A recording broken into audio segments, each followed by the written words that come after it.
but I'm sure that we would like to share and perhaps see whether you're a physician or a physicist. Can't be both.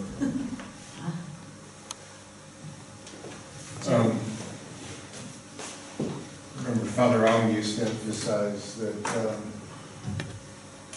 an evolving cosmos is much more compatible with the vision of Christianity as disclosed in Scripture than Platonism is. The Alpha and the Omega are radically different moments, and Scripture ends with a call into the future. Come Lord, Christian Scripture does, come Lord Jesus. And of course, in those Scriptures, God interacts with time, and we only encounter God in time and the incarnation. Though, as Elliot was emphasizing earlier,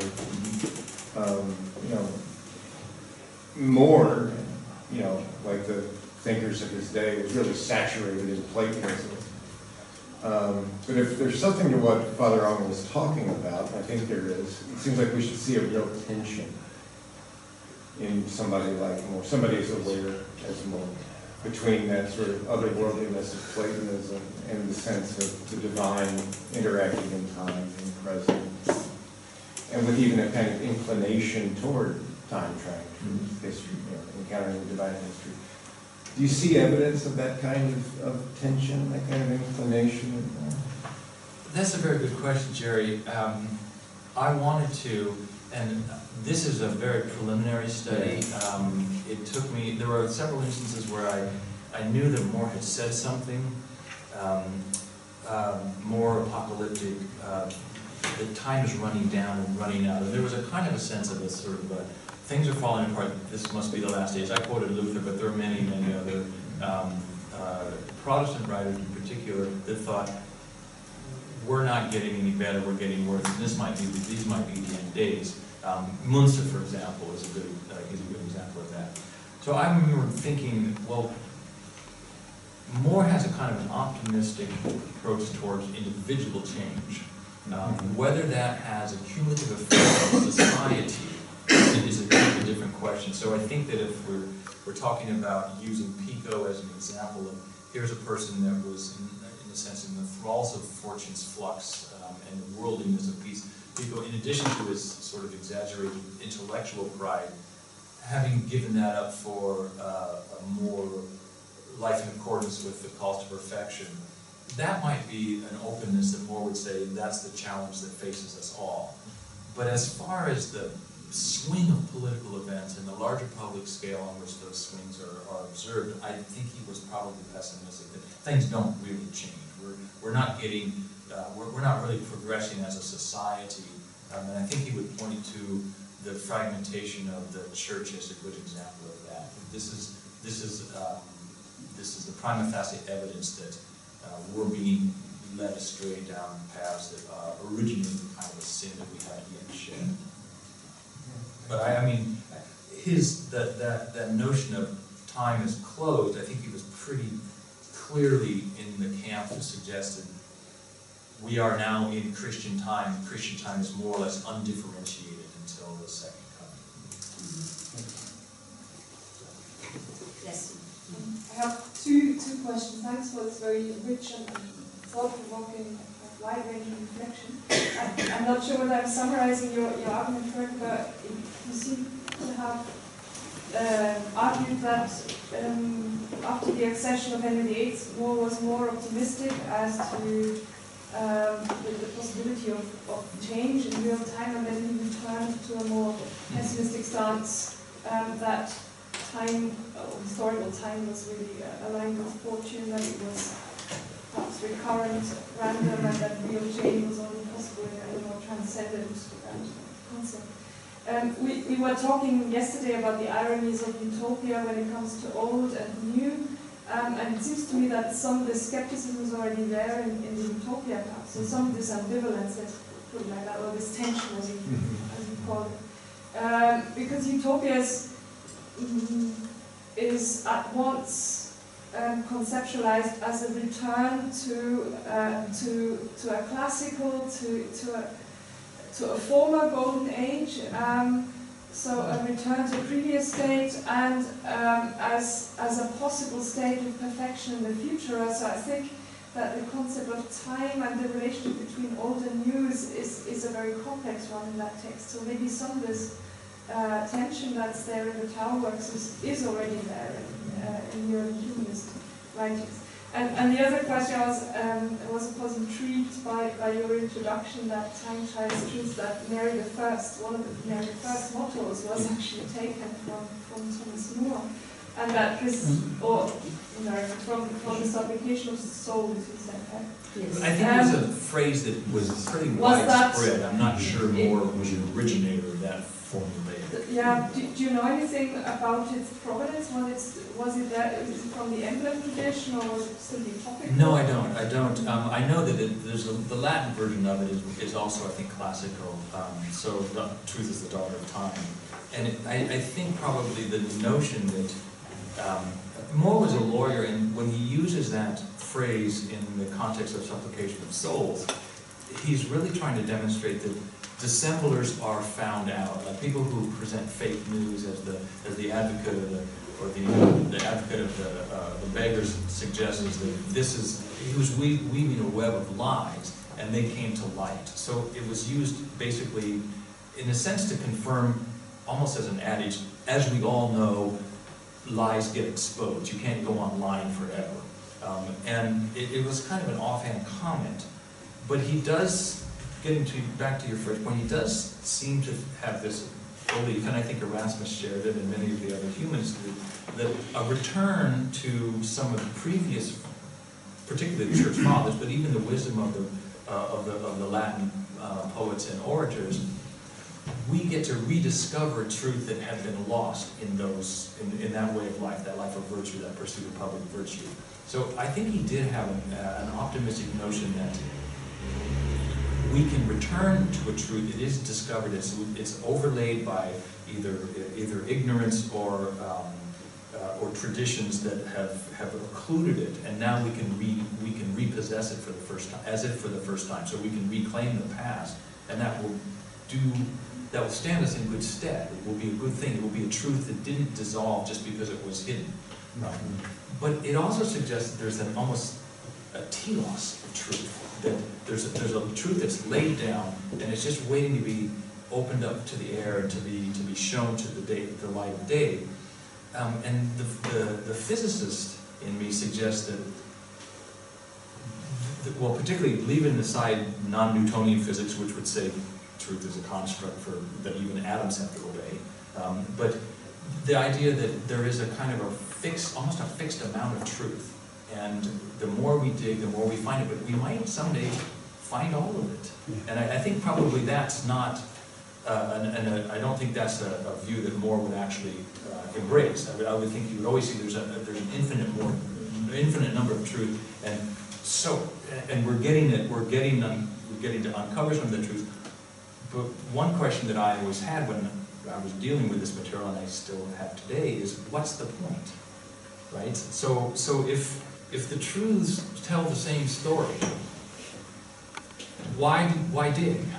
And is it curiosity? It's like Augustine would say it was concupiscence. Like we want to know. There's that famous passage in his Confessions where he chastises himself for wanting to look at a lizard instead of doing his work. And he sees a lizard that's hunting a fly, and he wants to watch it, and he says, I can't possibly benefit from watching whatever outcome is there. And yet I want to. And that, the episode he recounts of his colleague who was taken to the gladiatorial games. He said, no, Christians don't do that. And they finally persuade him to do that. It's like, go to the gladiator, come on, don't be a stick in the mud. He says, okay, I'm going to go on. I'm not going to watch. And so he doesn't watch. You know this passage? Yeah. I'm not going to watch. And then finally it has a big roar. The whole crowd roars. And he can't hold his hand over his eyes anymore, and he has to watch. So he would say that I think More would say, you can, like Pico, famously abandons his pursuit of esoterica, his pursuit of deeper knowledge for the knowledge that is already laid down and patently available for anybody. And I think at core, this is my belief, at core that's More's sort of home position, is that we can learn all of this stuff, but really we're just going to confirm something that we haven't yet accepted. So maybe finding new truths is a way as I was saying, it's hortatory. It's a way of getting you to accept something you already know is true, but accepting it in a way that makes sense to you. I wanted to just yes, to come back to this idea of the origin of the time trias truth. When I read this application of souls, I think it was next to another topos from St. Paul, which we in French call l'ordalie, that is burning something which is impure in order to find the gold behind it. And time would act as fire to just wear away whatever is wrong to make you access the real underneath. So maybe It's a Pauline. yeah, it might be. Yes, I think it's a Pauline truth, which I need to research again. I think it's Surely this is just two levels. You've got time and absolute truth, Henry abusing his power and so on. And then, well, rather maybe Henry VII abusing his power, and then the hope that comes from Henry VIII, only to be sort of slowly dashed. And then you've got the grace and redemption, and this sort of internal time. Yeah. You're operating on two levels. Yeah. So, and in some sense, when we operate on this higher level, time dies. Yeah. It's like time you're mortal, you're going to be gone. You're We're not discovering mortal. truth, you're discovering the way God's true. Mhm. And there are two completely different levels. You know, so I was looking at the composition of the City of Guy, and it seems that Augustine himself had a similar reversion to the notion that, oh, change is possible. We didn't think that here's an empire that was militating against Christianity for so long. In a heartbeat, it switches, and all of a sudden it's Christian, but didn't really change anything. And then Change the internal. Change the internal. So the internal change. The external is still subject to this cycle of rise and fall and rise and fall. And when Rome fell, it didn't change anything either. So.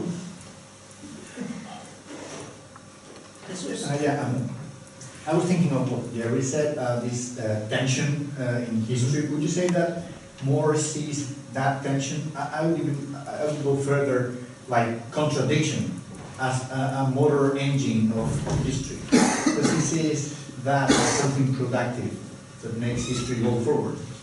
Or he's more into some kind of blissful permanence of everything, remaining the same as you just mentioned. Well, so I'm not sure the notion of progress in More, I don't think, if his dominant metaphor for entering politics is you can't abandon the ship if you can't control the waves or the wind, you're still in a storm, right? You're still in a particular kind of a storm. So if it is sort of a damage control, you do have a responsibility for the other people in the boat. So I would say that the tension is probably played out in, because More didn't quit politics. He didn't quit, he was forced to quit politics, but he did sense a kind of a moral responsibility for people around him, and it would be that role which I would say is the locus of the greatest tension.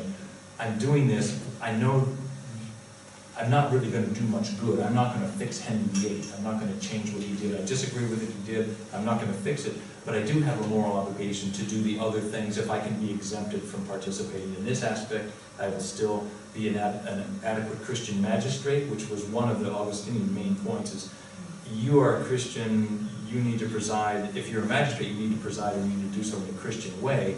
So to not be a corrupt judge would be him participating in the progress of history, while, in a sense, kind of isolating themselves from some of the more tangential aspects of it. We ignore them. Ignore them and ignore what you have to ignore, because he knew that it wouldn't be possible to dissuade or to deflect the trajectory that Henry was going down. And I think probably he felt a similar role with his controversies when he must have known that basically what he was doing was a lost cause. If the king was behind the changes that were happening, writing against a poisoned book or writing against the notion that Christ is actually present or really present in the Eucharist. That was probably a lost cause, but he did it nonetheless. Otherwise, he would have been abandoning the ship. So it does require a kind of a fortitude and courage to remain in that boat when it would be much easier. And it's so, I sense a palpable relief actually when he's in prison. Because the game's over, and as he says to Roper, says like, the field is won, I'm done, right? I won, even though paradoxically I'm about to enter prison. Most prisoners don't feel they won, but he does. He's like, I'm done with this. I'm done with this tension.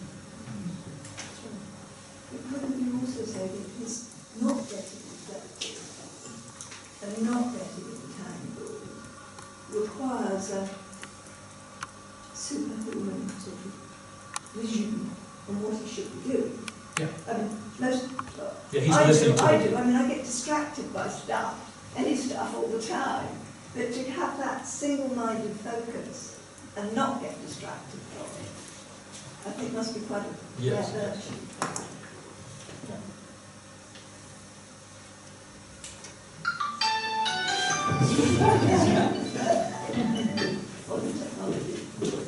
Yes, Eugenio. Somebody's calling from a holiday. Thank you, Seymour. I was thinking when I was listening to your excellent presentation about Moore's personal conception of time and the passing of time and so on. And, well, for him, surely, Christ is the Alpha and the Omega, the beginning and the end of time. And also, in Christ, everything has been revealed, so to speak. But that revelation will not be achieved, accomplished for us until the second coming. So the book of the Apocalypse, as you translated the book of Revelation, is like a great epiphany. Everything that is unknown will come to be known by everybody. Even if we believe that before time, it will be confirmed at the end.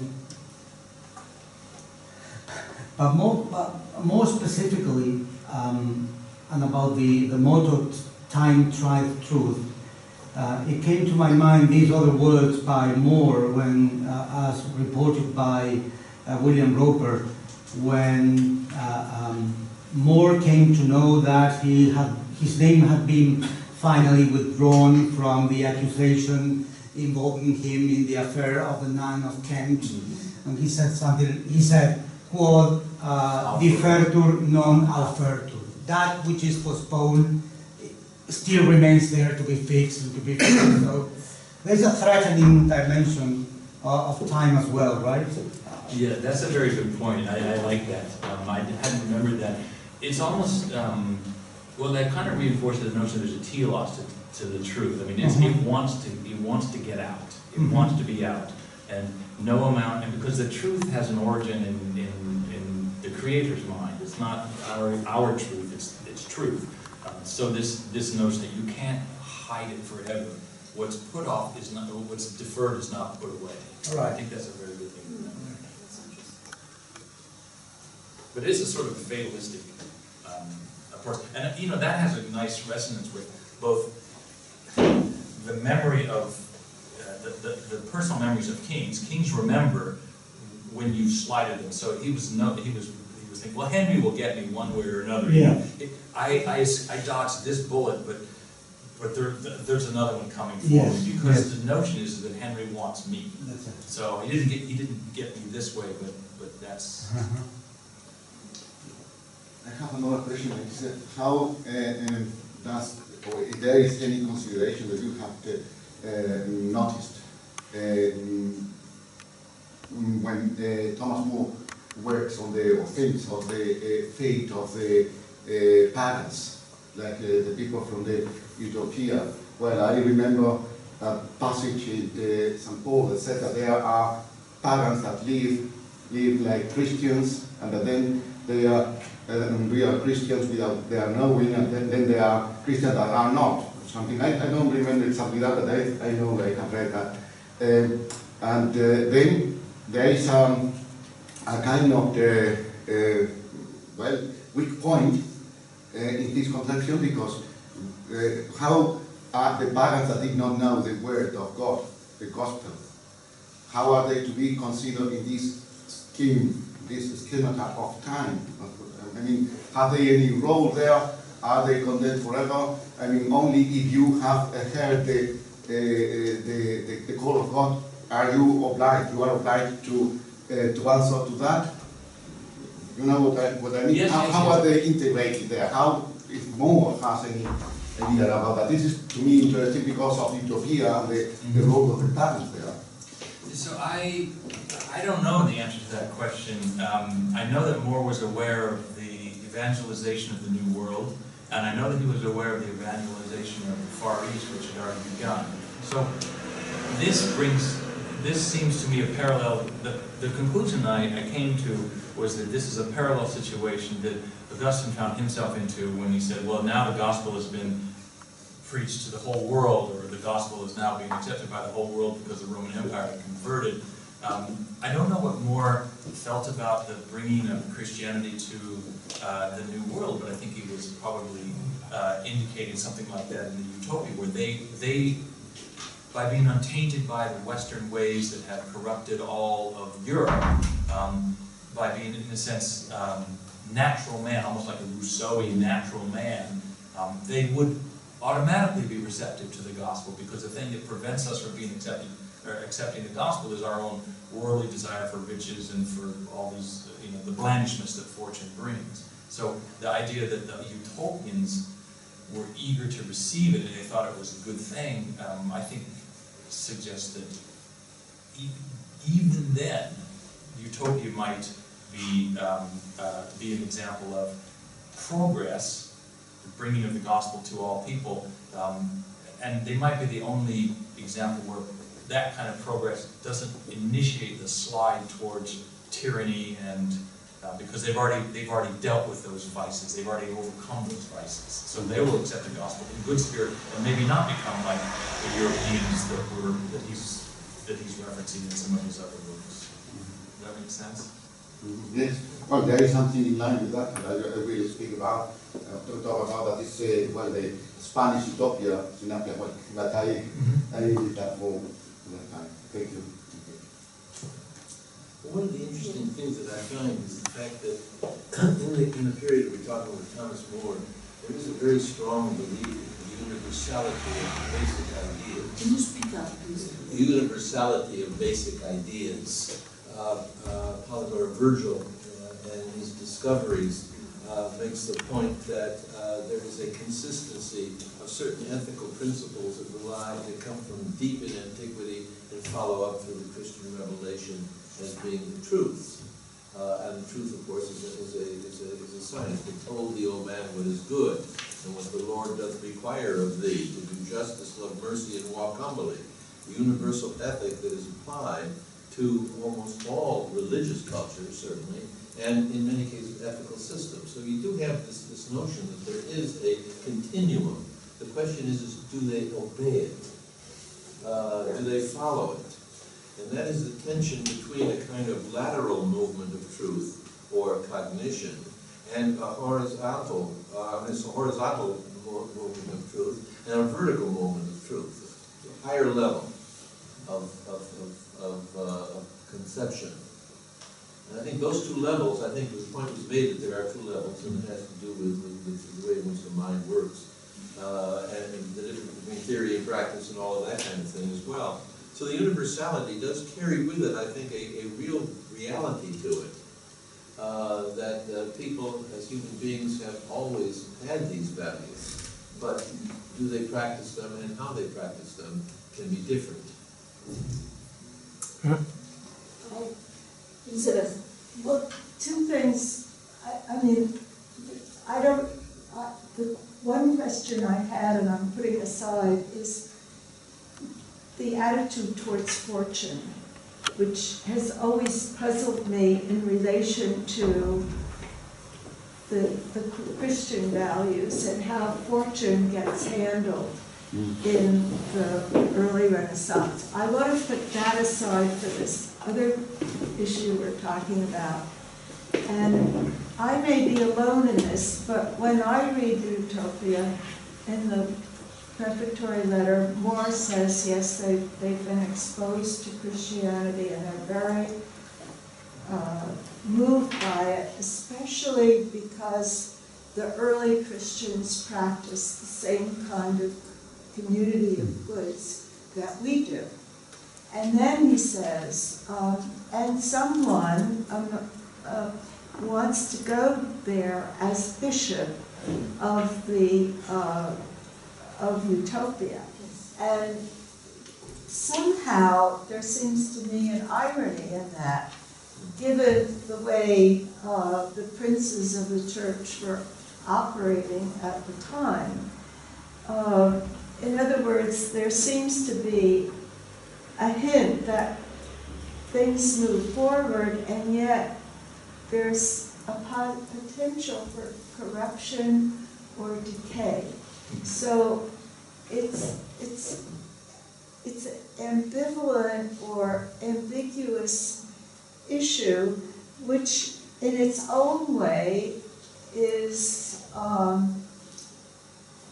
a chance for men and women to try to be better. But there's also the possibility of failing to do better. So you're in this odd state. I mean, not odd state, it's a state that all of us experience as people. And I made a connection, oddly, with one of Erasmus's colloquies, where there's a drowning at sea or a shipwreck, and all the men, and it is men, are floundering around, but there's a young woman with a baby, and she holds the baby to her chest, and she rows, as it were, with whatever she can to get to land. And that, the woman, the maternal figure, is the one that Erasmus sympathizes with.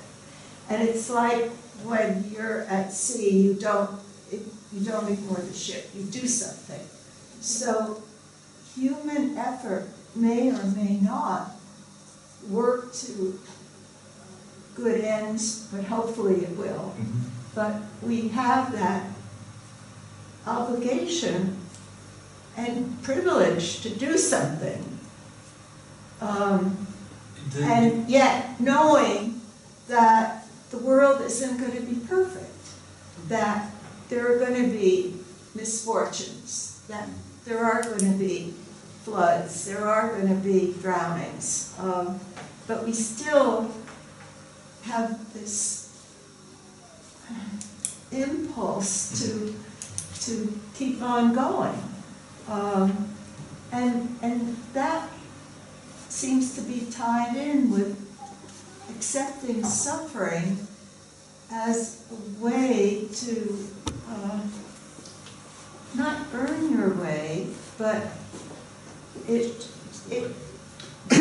sort of that burning of the dross and leaving the gold. Sort of. Thank you, Elizabeth. There's 2 points I think you raised. The first one is the person who wanted to go to Utopia was a man named Roland Phillips, and he was a vicar of Canterbury, and he actually expressed to Moore, I want to go there and be a bishop. He was not a bishop, he wanted to be a bishop. I'm sorry, yeah. Yeah, so, but he wanted to be a bishop because obviously you can't priest somebody without a bishop present. He made that, and Moore thought that was hilarious, and so he puts it in there because he didn't like, Roland Phillips was a grasping clergyman who always wanted preference. He was a pluralist, anyway.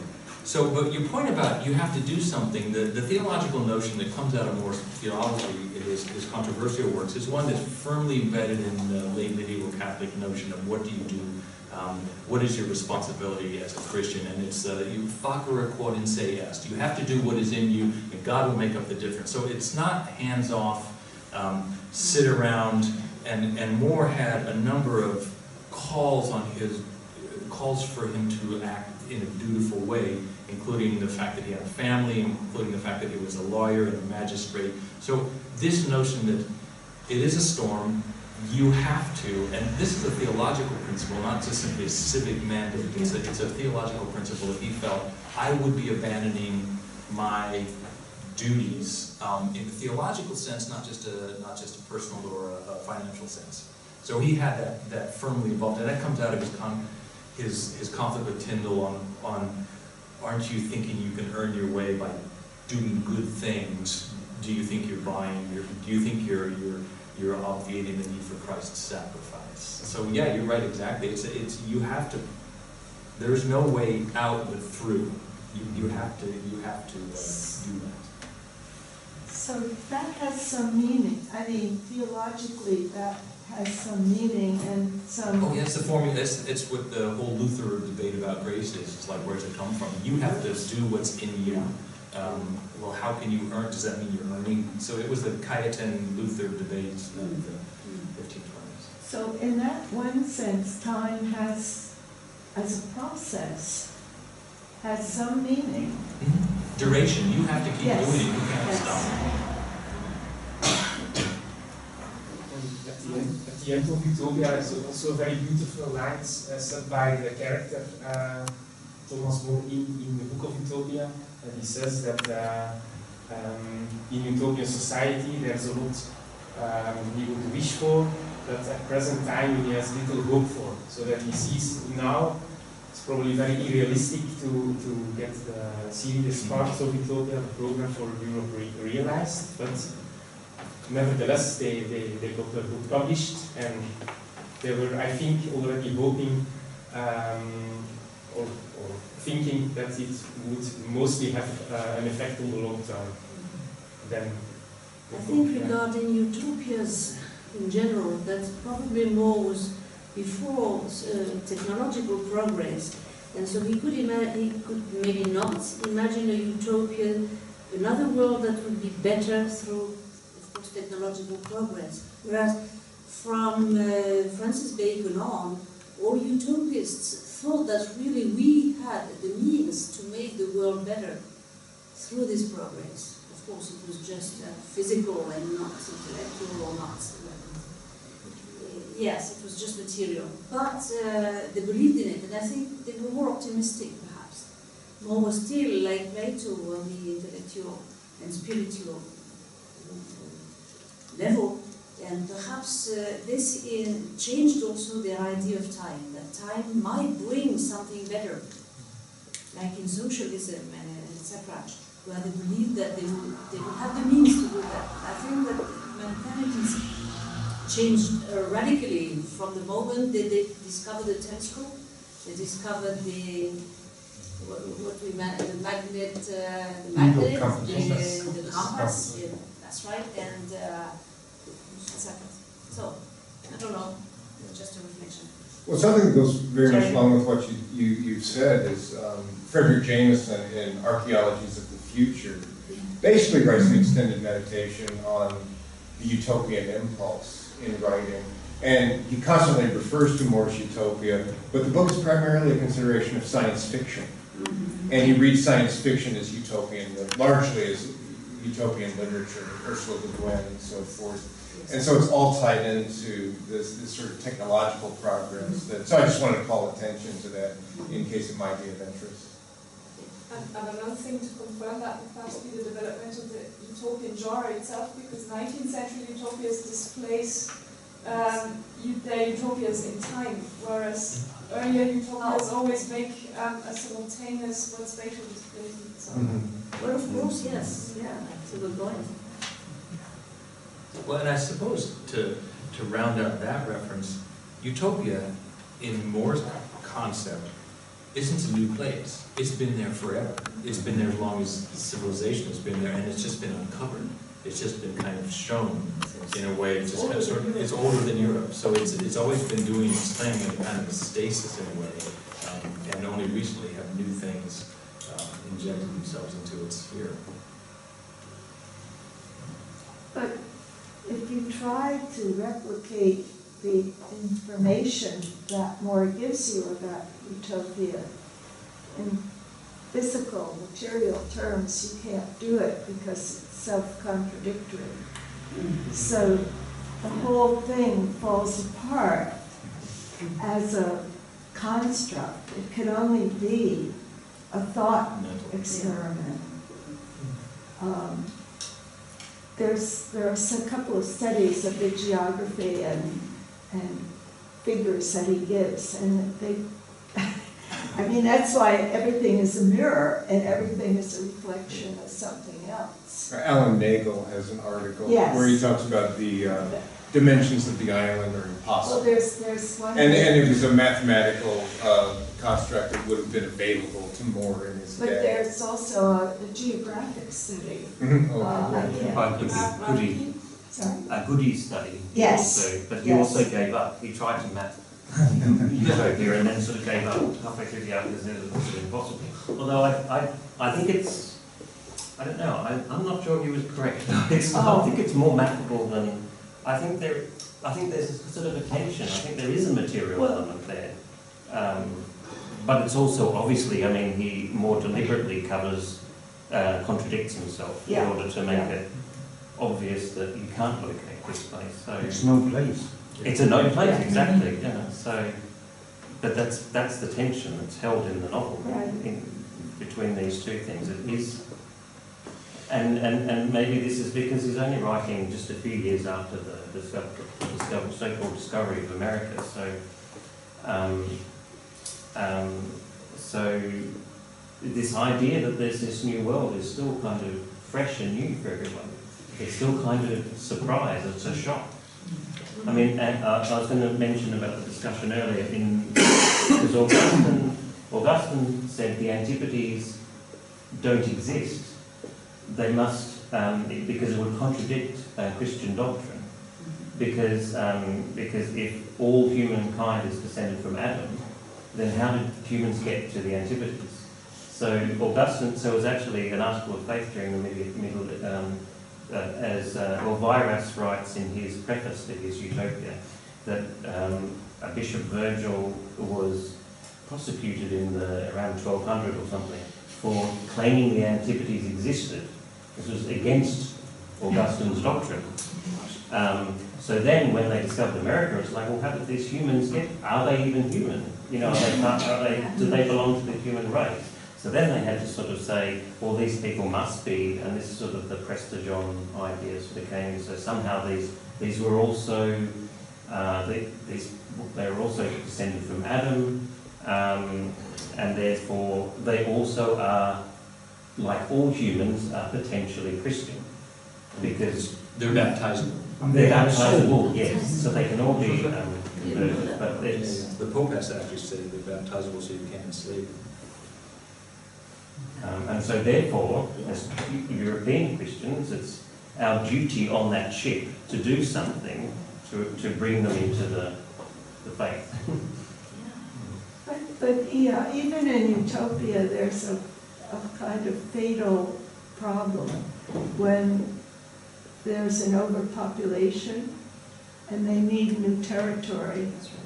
And if they can't persuade the people who hold that territory that they're not using it to good purpose, which is to till it, which is a very Western idea, then they will go to war.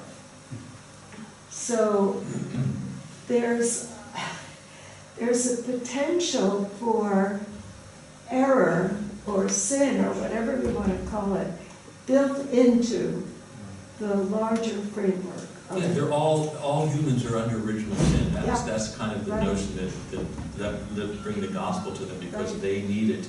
They don't know they need it. Aren't you interested in all those other people that Hifley says, well, I'm going to tell you about the utopians, but I could tell you about all these other people. What are they like? there's other, because the utopia comes up as a case in point for an argument against private property. Yes. But he said, I can tell you about at least three other, Right. we don't even, somebody needs to find those books or write those books. Who their skills Well, thank you very much, and I think we've had a fantastic time of debate and time for real food. Thank you.